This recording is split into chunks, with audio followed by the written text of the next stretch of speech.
அதாவது லட்சியவாதி யார், பிழைப்புவாதி யார் அப்படின்னா, உன்னுடைய பொழுதுபோக்கை வச்சே நம்ம லட்சியவாதி யார், பிழைப்புவாதி யாருன்னு கண்டுபிடிச்சிடலாம். இப்போ ஒருத்தர் வந்து ஒரு வேலை பார்க்குறாரு. இப்போ வந்து ஒருத்தர் வந்து மருத்துவராக இருக்காருன்னு வச்சுக்கோங்களேன், இல்லை ஒரு மெக்கானிக் இருக்காரு அப்படின்னு வச்சுக்கோங்க. மெக்கானிக் வீட்டுக்கு வந்தவுடனே அவருடைய பொழுதுபோக்கு கிரிக்கெட் பார்ப்பது, டிவி பார்ப்பது, சினிமா பார்ப்பது என்று இருந்தால் அவர் வந்து பிழைப்புவாதி. அவருடைய பொழுதுபோக்கு என்னவாக இருக்கணும்னா, அவருக்கு தொழிலுக்கும் அதுக்கும் தொடர்பு இருக்கணும். ஒருத்தருடைய பொழுதுபோக்கு என்பது ஒருத்தருடைய தொழிலுக்கும் அவருடைய பொழுதுபோக்குக்கும் சம்மந்தம் இருக்கணும். நீ வேலை செய்கிறது மெக்கானிக்கு, ஆனால் உன் பொழுதுபோக்கு கிரிக்கெட்டு, அரசியல், சினிமா என்பதாக இருக்கிறது. அப்படின்னா உன் பொழுதுபோக்குக்கும் உன் தொழிலுக்கும் என்ன சம்மந்தம்?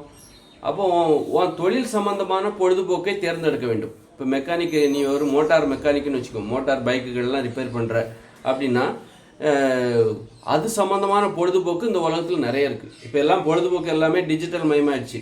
மொபைல் ஃபோனில், டிவியில், இணையதளத்தில் தான் நமது பொழுதுபோக்கு, அதற்கான தேடல் என்பது இருக்கிறது. அப்போ நீ ஒரு மெக்கானிக்காக இருக்கிற, மோட்டார் மெக்கானிக்காக இருக்கிற அப்படின்னா, அப்போ அதுக்கு தொடர்பான ஒரு மோட்டார் மெக்கானிக்கு சம்மந்தமாக இந்த உலகத்தில் என்ன நடக்குது என்பதை தெரிந்து கொள்வது தான் உன்னுடைய பொழுதுபோக்காக இருக்கணும். அது தெரிஞ்சுக்கணும்னு ஒன்றும் கட்டாயம் கிடையாது, ஒன்று நிர்பந்தம், ஒன்று நெருக்கடி எதுவும் கிடையாது. ஆனால் உன் விருப்பத்தின் பேரில் உனக்கு பிடிச்சிருக்கு, அதை நீ பிடிச்சிருக்கு, யாரும் ஒன்றை கட்டாயப்படுத்தலை. நீ வீட்டுக்கு வந்து சினிமா கூட பார்க்கலாம், டிவி கூட, சீரியல் கூட பார்க்கலாம். ஆனாலும் நீ வந்து என்ன பண்ணுற, உன் விருப்பத்தின் பேரில், உன் பொழுதுபோக்குங்கிறது உன்னுடைய விருப்பம், அதுதான் உன் விருப்பத்தின் பேரில் நீ என்ன பண்ணுற, உன் தொழிலுக்கு சம்பந்தமான பொழுதுபோக்கை தேர்ந்தெடுக்க வேண்டும். நீ என்ன தொழில் செய்கிறாயோ அதற்கு தொடர்பான ஒரு பொழுதுபோக்கு, மோட்டார் மெக்கானிக்கு, கார், பைக்கெலாம் நீ வந்து ரிப்பேர் பண்ணுற அப்படின்னா அது சம்மந்தமான தேடு. உலகத்தில் அது சம்மந்தமாக தேடுவதற்கு பெரிய கடலே இருக்குது. பெரிய கடல் போட்டு அந்த அளவுக்கு விஷயங்கள் நிறைய இருக்குது. அது சம்மந்தமான புத்தகங்களை படி. ஆனால் உன்னை யாரும் கட்டாயப்படுத்தலை, உன் விருப்பத்தில் தான் நீ படிக்கிற. அது சம்மந்தமான வீடியோக்களை பாரு, யூடியூப்லேயோ அல்லது ஃபேஸ்புக்லேயோ அது சம்மந்தமான வீடியோக்களை பாரு. சமூக வலைதள ஊடகங்களில் நீ ஒரு மெக்கானிக்காக இருந்தால் அது சம்மந்தம். நீ ஒரு விவசாயியாக இருந்தால் என்ன பண்ணணும், நீ ஒரு விவசாயம் பார்க்குறப்பா, அப்போ அது சம்மந்தமாக தான் நீ பொழுதுபோக்கணும். விவசாயம் முடித்தோடனே வீட்டுக்கு வந்தோடனே சீரியலில் உட்காந்துட்டுன்னு வச்சுக்கோ, அப்போ நீ பிழைப்புவாதி. நீ ஒரு லட்சியவாதியாக இருந்தால், நீ ஒரு விவசாய தொழில் பார்க்குற, நீ ஒரு லட்சியவாதினா என்ன பண்ணணும், வீட்டுக்கு வந்தோடனே விவசாயத்தில் இந்த உலகத்தில் என்ன நடக்குது அப்படின்னு ஜாலியாக படுத்துட்டு கூட டிவியில் பார்க்கலாம், மொபைல் ஃபோனில் பார்க்கலாம், அப்படி புத்தகங்களில் படிக்கலாம். அந்த விவசாயத்தில் என்னென்ன நம்ம நடக்குது உலகத்தில், அந்த நாட்டில் எப்படி விவசாயம் நடக்குது, இந்த நாட்டில் எப்படி விவசாயம் நடக்குது, இதை தெரிஞ்சுக்கலாம். சுவாரஸ்யமாக இருக்கும், ரொம்ப ஜாலியாக இருக்கும். ஒரு சினிமாவை பார்க்குறத விட அல்லது சீரியலை பார்க்குறத விட இது ரொம்ப ரொம்ப சந்தோஷமாக இருக்கும். நீ ஒரு விவசாயியாக இருந்தால் வீட்டுக்கு வந்தோடனே விவசாயம் சார்ந்து இந்த உலகத்தில் என்ன நடக்குது, அதான் உன் பொழுதுபோக்கு. இப்படி பாருங்கள். அப்போ உனக்கு வந்து தொழில் விவசாயம், வீட்டுக்கு வந்தாலும் ஒரு பொழுதுபோக்கும் விவசாயம் சார்ந்தது. அப்போ உனக்கு வந்து ஒரு மூளையில் சோர்வே ஏற்படாது. இப்போ நீ விவசாயம் பார்க்குற, வீட்டுக்கு வந்தோடனே சீரியல் அப்படிங்கும்போது, சீரியல், கிரிக்கெட் பார்க்குற அப்படிங்கும்போது, நீ விவசாய தொழில் செய்யும்போது விவசாயம் சார்ந்து சிந்திச்சிருப்ப. விவசாயம் சார்ந்து சிந்திக்கிறது, ஆராயிறது, இந்த மாதிரி போயிருக்கும். வீட்டுக்கு வந்த உடனே நீ என்ன பண்ணுற, டிவி சீரியல்னு உடனே அந்த சிந்தனையே அப்படியே நிறுத்தப்படுகிறது.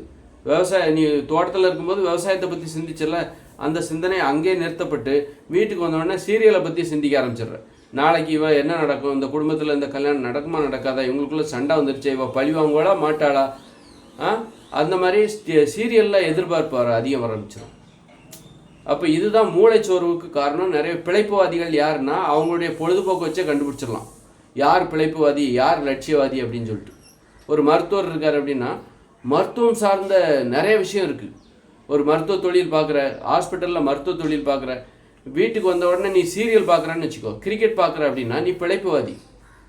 ஏன் மருத்துவத்துறையில் நீ ஒன்றும் கட்டாயமே இல்லை, நீ சீரியல் தான் பார்க்கணும், இதைத்தான் பார்க்கணும், ஒன்றும் கட்டாயம் கிடையாது. ஆனால் நீ லட்சியவாதியாக இருந்தால், நீ ஒரு மருத்துவத்தை தொழிலாக பார்க்குற, மருத்துவமனையிலேருந்து வீட்டுக்கு வர்ற அப்படின்னா மருத்துவத்துறை சார்ந்து இந்த உலகத்தில் என்னென்ன நடக்குது, என்னென்ன முன்னேற்றங்கள் நடக்குது அப்படின்னு சொல்லிட்டு நீ டிவியில் பார்க்கலாம், யூடியூப்பில் பார்க்கலாம், ஃபேஸ்புக்கில் பார்க்கலாம், புத்தகங்களில் படிக்கலாம். இதுதான் உனக்கு பொழுதுபோக்காக இருக்கணும். அப்போ உனக்கு ஒரு சோர்வே ஏற்படாது. மருத்துவமனையிலேயும் மருத்துவத்தை பற்றி சிந்திக்கிற உன் பொழுதுபோக்கும் மருத்துவத்தை பற்றிய தேடலாகவே இருக்குது. அப்போ உனக்கு மூளையில் சோர்வே ஏற்படாது. அப்போ இவர்கள் தான் லட்சியவாதிகள். உன் பொழுதுபோக்கை வச்சே கண்டுபிடிச்சிடலாம். ஒருத்தருடைய பொழுதுபோக்கை வச்சே அவர் யார் பிழைப்புவாதியா லட்சியவாதியா என்பதை கண்டுபிடிச்சிடலாம். ஒரு பையன் வந்து அவனுக்கு வந்து மேக்ஸு தான் எனக்கு ரொம்ப பிடிக்கும், எனக்கு கணித பாடம் ரொம்ப பிடிக்கும் அப்படின்னா, ஒரு மாணவர்கள் அவன் வீட்டுக்கு வந்த உடனே அந்த கணித பாடத்தில் தான் போய் தேடணும். கணித பாடத்தில் என்ன இருக்குது அப்படின்னு போய் தேடணும். இந்த உலகத்தில் என்ன நடக்கு, புதுமையான கணிதங்கள் அந்த மாதிரி போகணும். ஆனால் உனக்கு ஒன்றும் கட்டாயம் கிடையாது. ஆனால் அப்படி இருந்தால்தான் நீ லட்சியவாதி. அப்படி இல்லை என்றால் கட்டாயம்னா ஒன்றும் இல்லை. நம்ம போய் ஒரு கணித பாடம் சம்மந்தமாக தான் இந்த உலகத்தில் என்ன நடக்குன்னு போய் தேடணும்னு ஒன்றும் கட்டாயம் இல்லைங்கிறக்கா நீ போய் சீரியலையோ கிரிக்கெட்டையோ பார்க்குற, சினிமாவே பார்க்குற அப்படின்னா அதே அதில் போகிற அப்படின்னா உன்னால் நீ ஒரு லட்சியவாதி ஆக முடியாது. சும்மா ஒரு தொழிலுக்காக, பிழைப்புக்காக ஒரு தொழிலை பார்க்குற, கணிதத்தை வைத்து பிழைக்கப் போகிறாய். அதில் நீ எதையும் சாதிக்க முடியாது. அதனால் உங்கள் பிள்ளைகள் லட்சியவாதியா இல்லையா என்பதை இதை வச்சே தெரிஞ்சுக்கலாம். உங்கள் பிள்ளைகளுக்கும் படிப்புக்கும் என்ன சம்மந்தம், அவங்க படிக்கிற ஒரு சப்ஜெக்டில் அந்த ஆர்வம் சார்ந்து அவங்க பொழுதுபோக்கில் தேடுறாங்களாங்கிற முதல்ல நல்லா பாருங்கள். ஒரு வழக்கறிஞர் இருக்கார், அவர் வந்து வீட்டுக்கு வந்தோடனே சீரியல் பார்க்க ஆரம்பிச்சிட்டாருன்னு, அவர் பிழைப்புவாதி. அப்போது ஒரு வழக்கறிஞர் வீட்டுக்கு வந்தோடனே வழக்கு தொடர்பான விஷயங்கள்லாம் யூடியூப்லேயோ ஃபேஸ்புக்லேயோ புத்தகங்களே தேடணும். இந்த உலகத்தில் நடக்கிற குற்றங்கள் என்ன, எப்படி தீர்ப்பு கொடுத்தாங்க, அதுவே மிகப்பெரிய கடல். அது வந்து நமக்கு ஒரு சோர்வை ஏற்படுத்தாது. ஒரே மாதிரியான ஒரு சிந்தனையில் போயிட்டே இருப்போம். வேலை செய்யும் போதும், ஒரு கோர்ட்டில் இருக்கும் போதும் வழக்கு சம்மந்தமாக யோசிக்கிறோம். வீட்டுக்கு வந்த பிறகும் வழக்கு சம்மந்தமாக. அப்போ அந்த சிந்தனையில் ஒரு மாற்றம் இல்லை, சோர்வு கிடையாது. நீ கோர்ட்டில் இருக்கும்போது வழக்கு சம்மந்தமாக யோசிக்கிற, அப்புறம் வீட்டுக்கு வந்தோடனே அந்த சிந்தனையை அப்படியே நிறுத்திட்டு சீரியல் கிரிக்கெட்டுன்னு யோசிச்சுட்டு கிடக்கிற அப்படின்னா அப்போது அவனுக்கு சோர்வு ஏற்படும்.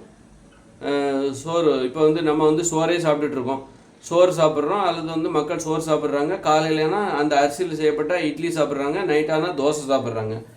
அதுவே திடீர்னால நீங்கள் வந்து வட இந்தியாவுக்கு டூர் போயிட்டீங்க, அங்கே போனால் அப்படியே உணவில் மாற்றம் ஏற்படும், சோர்வு ஏற்படும். அங்கே எல்லாம் கோதுமை ஐட்டம் தான் சாப்பிடுவாங்க. அப்போது சோர்வு ஏற்படும், மூளை சோர்வு ஏற்படும்.